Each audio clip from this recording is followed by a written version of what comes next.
The history of the Holden Commodore VT. The Holden Commodore VT was released in 1997, and it was the first model of the third-gen Commodores. It replaced the VS Commodore, which was mechanically very similar, using the same motors and transmissions, but the VT got a new body. The VT was not an original Holden design.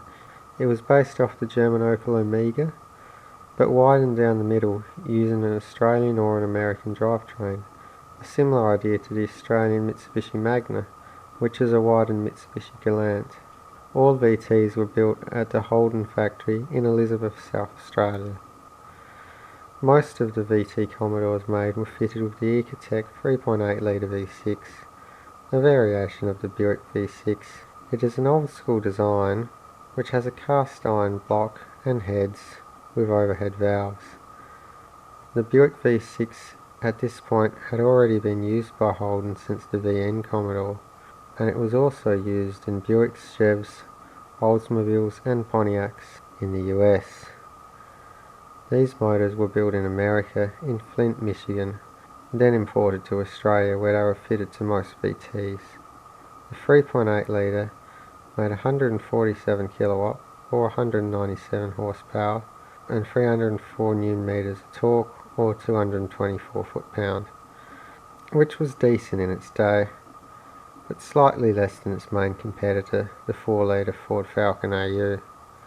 This motor was available with either a 5-speed Getrag 260 manual trans, or more commonly the infamous GM 4L60E 4-speed auto trans.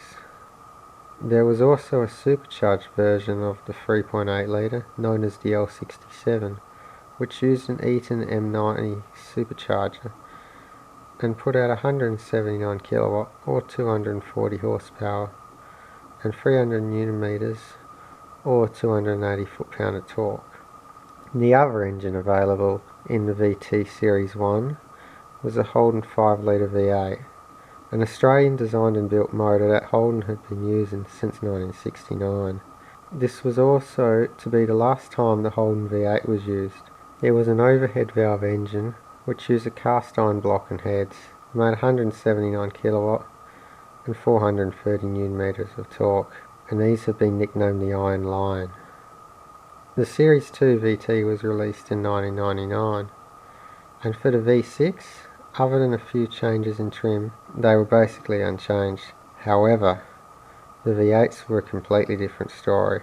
The Series 2 V8s no longer got the Holden V8, but instead got the alloy block 5.7 litre LS1 V8, the same one used in the Corvette C5. This motor made 220 kilowatt or 295 horsepower in the Commodore. Due to being detuned, in the Corvette it made 261 kilowatt or 350 horsepower on a better tune. It was also used in the Chev Camaro and the Pontiac Firebird Trans Am. A common misconception about the LS1 is that it was imported from the US, but really it was imported from Ontario, Canada. These motors have a wide availability of aftermarket parts and are one of the most, if not the most popular choice for tuners, and also a very common motor for engine swaps, which has spelt the end to a lot of base model V8 Commodores. This motor was bolted to either the notorious GM 4L60E 4-speed auto trans or a 6-speed T56 manual. There were a few different trim levels that the VT Commodore came out with. The Executive, which was the base model. It came with standard independent rear suspension, which was a first for Holden, and it was based off a BMW design. The Acclaim, which came with ABS, traction control, a passenger side airbag and an automatic trans as standard. The Acclaim was basically a safety package. Then there was the Berliner, which had a nicer interior, 15-inch alloy wheels, the same size as base model Commodores with steel wheels, a chrome grille, aircon as standard, and a few other things. The S-Pack, which had a body kit, 16-inch alloy wheels, and some nicer seats.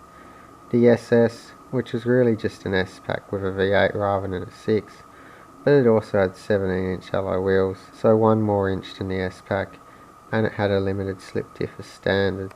The Calais, which had fully electric front seats, a better sound system, climate control and 16-inch alloy wheels. The Statesman, which was a longer wheelbase version of the Commodore, which had a different front bonnet and bumper, and different rear end styling. This was also fitted with a lot of luxurious features also found inside the Calais.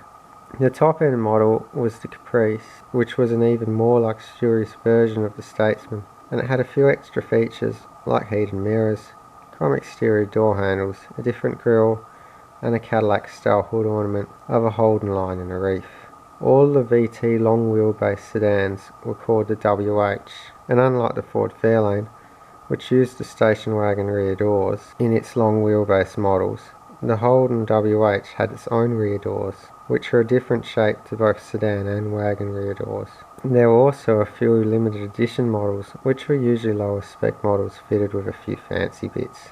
These were the Commodore Olympic, the Commodore Equip, the Calais International, and the Commodore 50th anniversary in 1998, marking 50 years since the first Holden 48-215 was built in 1948.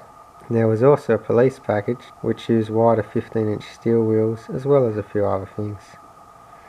HSV produced a few hotted up VTs as well, with models like the Club Sport, which made 195 kilowatts in the Series 1 with the 5 litre, or 250 kilowatts in the Series 2 with the LS1.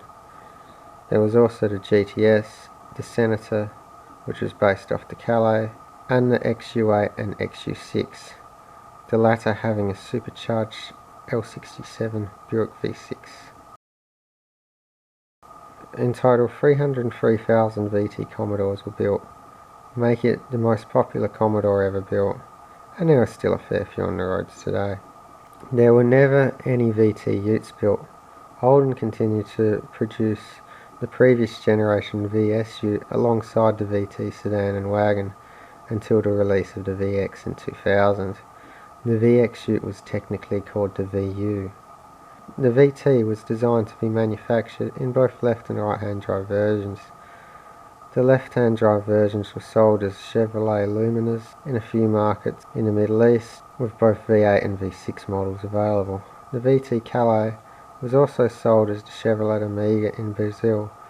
These were only available with a V6. Commodores sold in South Africa were also badged as Chev Luminas. I reckon the VT Commodore is a very nice car to drive. It has decent power and comfortable seats. The ride with stock suspension is pretty good too. However, in my opinion, the AU Falcon is a nicer car to drive. The VTs are well suited to long distance driving in regional Australia, which is where this one spends most of its time. The VTs are pretty good on fuel too, with a claimed 6.8 litres per 100 k's for a manual V6 sedan. Wagons like the one in this video claim to do 7.0 litres per 100 due to being less aerodynamic than a sedan. Amazingly, VTs fitted with the LS1 V8 had a claimed fuel economy of 7.4 litres per 100 due to being streamlined and high geared. However, if they are driven hard, this goes up a lot.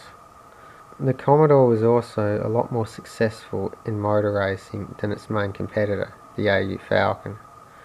This is mainly due to the streamlined shape of the Ford not being well suited to racing due to the lack of downforce, but nevertheless a Holden won Bathurst in 1999 and 2000, with Ford only beating the VT in 1998 with an EL Falcon.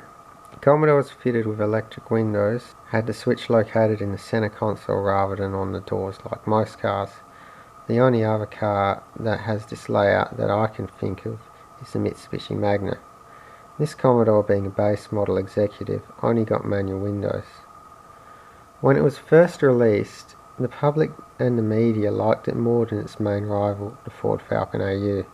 This was mostly due to its more conservative styling when compared to the new edge styling of the AU, which at the time was controversial. The VT gained a reputation of being a reliable and affordable car, and Commodores with the LSV8s becoming popular with tuners, and still are to this day. There are a few downfalls with the VT Commodore, as with every car. The main one being that cars fitted with a GM 4L60E 4-speed automatic trans have a reputation of blowing them up and getting a lot of new neutral gears. Other than this, they really only have minor problems, but it's rare to see a Commodore these days with its original headliner and fuel flap. Unfortunately, Holden continues to use these bad fuel flap designs right up until the VE was released in 2006. The VT was replaced with the VX Commodore in 2000. It was only a mild update of the VT, with a slightly different front bumper, headlights and tail lights in the sedans. The VX no longer had the rear light bar that the VT sedans got, and received a much more conventional rear end. The VX was followed by the VY, which had a more angular style, and that was then replaced by the VZ, the last of the 3rd Gen Commodores, which had the 3.6 litre Alloytec motor, which was first used in the Cadillac.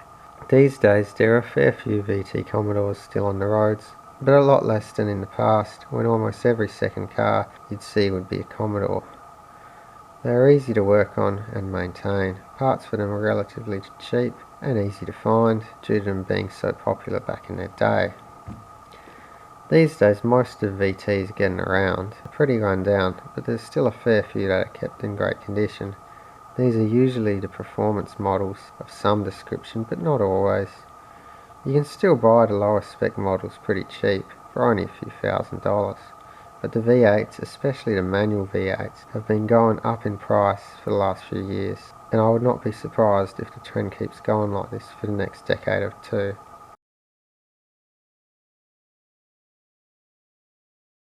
Okay, 0 to 60, 3, 2, 1.